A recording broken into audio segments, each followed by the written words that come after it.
But there we are. Let's talk about drinking. I mean, you might think it's a bit early, 10:30 in the morning. Some people are already in the pub. But if you are willing and wish to go to one of the Stonegate Pubs, apparently 4,500 venues across the UK, one of the biggest pub chains in the country, they've decided that they're going to charge you more money when the pub gets busy. So you'll be paying minimum 20 pence more for a pint during those busy times. They say it's no different from charging less money for happy hour to get people into the pub. They're saying it's no different from any other kind of flexible charging for any sort of goods and services that you buy. Some things are cheaper at other times, like on the railways, for example. You buy a ticket for off-peak, it's cheaper than when it's busy. Is there anything wrong with it? Well, I think there is. Let's talk to Chris Snowdon, Head of Lifestyle Economics at the Institute for Economic Affairs. Chris, very good morning to you. Morning, Mike. So, I mean, what do you make of this, first of all? I mean, I can see the logic of them saying it's not any different, really, from charging less money to get people into the pub for happy hour, but it sort of feels wrong, doesn't it? Yeah, it feels wrong because, I mean, they're absolutely right. It is exactly the same principle as having happy hour, and that's how they should be marketing it. If they want to do this, they should have put the prices of the beer up by 20p and then announced to the press that they're going to be selling beer cheaper at quiet times. That makes a lot of sense. That's clearly that's a PR problem for them, then, isn't it? Yeah, I think so. I mean, in principle, I don't like the sound of it personally. It feels a little bit exploitative. I don't think it's really the same as, something like EasyJet selling selling flights more cheaply because they've got extra space. I don't know how busy these pubs are, but I imagine people can stand outside on the pavement, as most people in central London do. So I think this is probably a bit of a PR cock-up, really, and they're giving themselves some unnecessary bad publicity for the sake of 20p a pint. Yeah, I think so, because, I mean, it doesn't sound like an awful lot of money either, I suppose. I mean, if you'd have to drink 5 pints to spend an extra quid, it doesn't sound ridiculous. But then, of course, not everybody's paying the kind of money that we're paying in London. I mean, maybe in London it's more like, 50p a pint or 75p. Yeah, and even that probably wouldn't really make any difference to who's coming in and out of the pubs. The pubs in London are still remarkably busy, I think. I think they're incredibly busy. I mean, maybe it's something to do with the summer, but certainly anywhere around where I'm generally speaking working, or anywhere in central London, most evenings there's loads of people out on the streets drinking. Yes, indeed, and prices are insanely high, obviously much higher than they are in the rest of the country, but they're pretty high in the rest of the country. The reality is actually that the wholesale price of beer has not gone up as much as some people think in the last couple of years. So the huge surge in prices that we've seen, particularly in the southeast, but around the country, aren't really justified by that. It's more, I think, that a lot of pubs are trying to recoup the money they lost during COVID. Yeah, and I mean, there's been an awful lot of damage to the pub business since COVID, but I suppose if you've made it this far, then business is going to be okay for a lot of pubs. Well, you would hope so, and I'm still quite surprised when I'm walking past pubs in the afternoon how busy they are, actually, considering you've got the cost of living crisis. The economy's not doing particularly well. I notice it's mostly old people who, of course, are protected really from inflation by the triple lock. So if the pensions go up by 8.5% or in line with wages, because wages now, of course, are higher than inflation, as we found out today, perhaps that money will filter through to the pub industry again. Yeah, maybe so. So do you think this is something that will become a thing then? Because, I mean, you study movements like this sort of socially and economically. Do you think other people will follow suit, because, the railways do it, as you say, the airlines do it. Will restaurants maybe start doing it? I've noticed that some restaurants now will start to take reservations after a certain time, but before that they won't. They've started to develop 2 different kinds of menus, that kind of thing. I'd be surprised to see it happen in the pub industry, frankly. I think if we're talking 20p a pint, I don't think it really makes a lot of sense in terms of the kind of backlash you're going to get from customers. It's not really financially worth it. I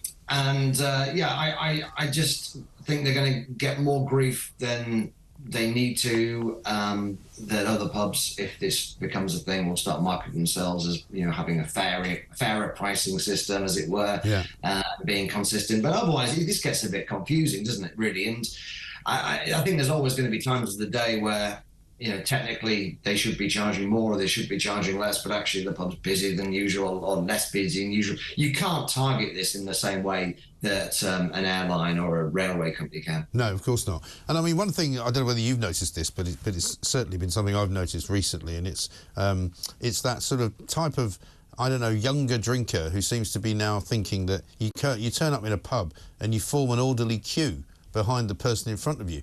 I find it astonishing. I've gone into quite a few pubs now around sort of London Bridge here that we would generally consider to be work pubs, right?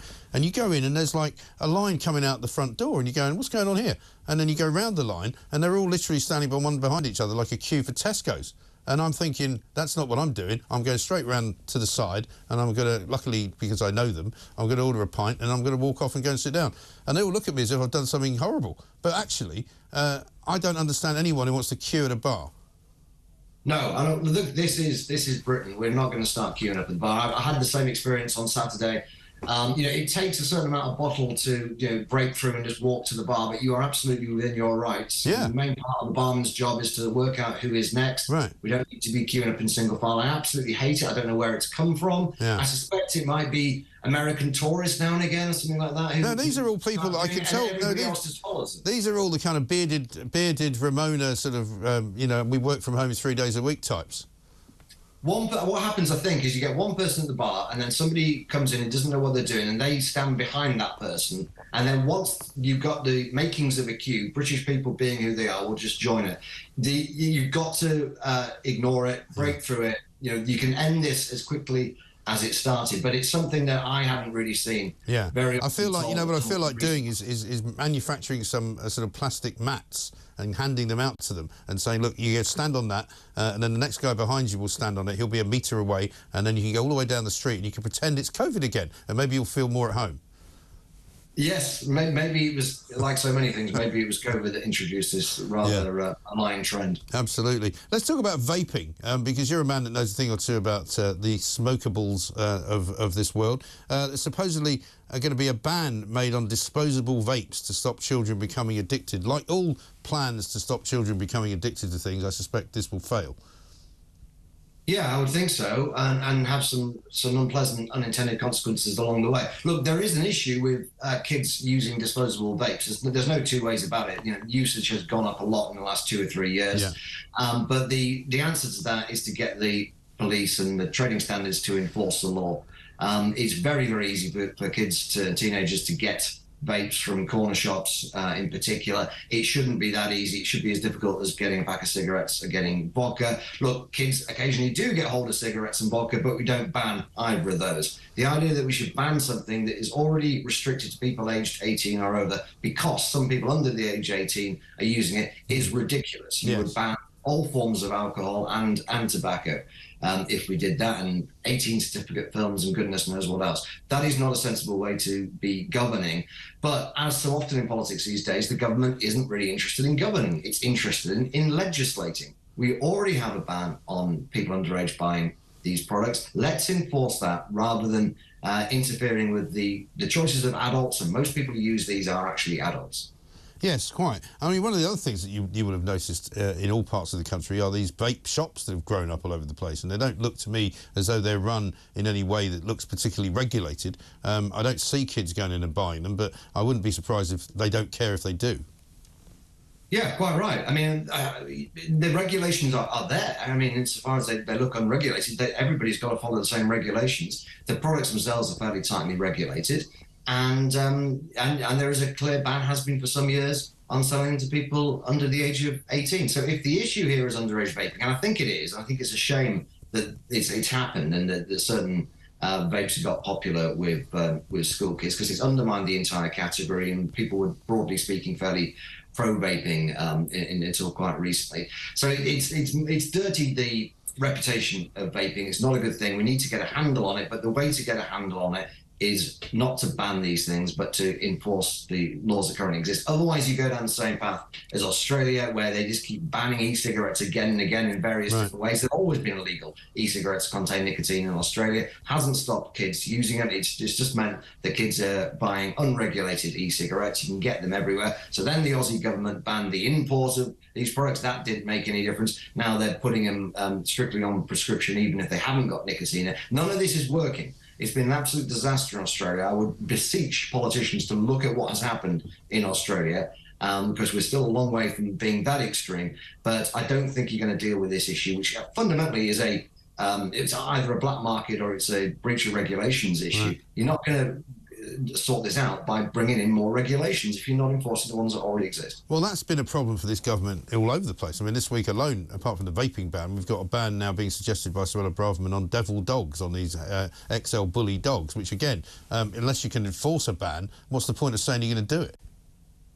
Well, indeed. I mean, obviously, this is true of everything, but maybe we just have too many laws in this country all round, and the police are too busy enforcing various laws that maybe shouldn't exist in the first place. But look, you undermine faith in the law if you do not enforce the laws that already exist, and if you have too many laws and people just start ignoring them. Yeah, absolutely right. Good to talk to you, Chris. Thanks very much indeed. Chris Snowdon, Head of Lifestyle Economics at the IEA.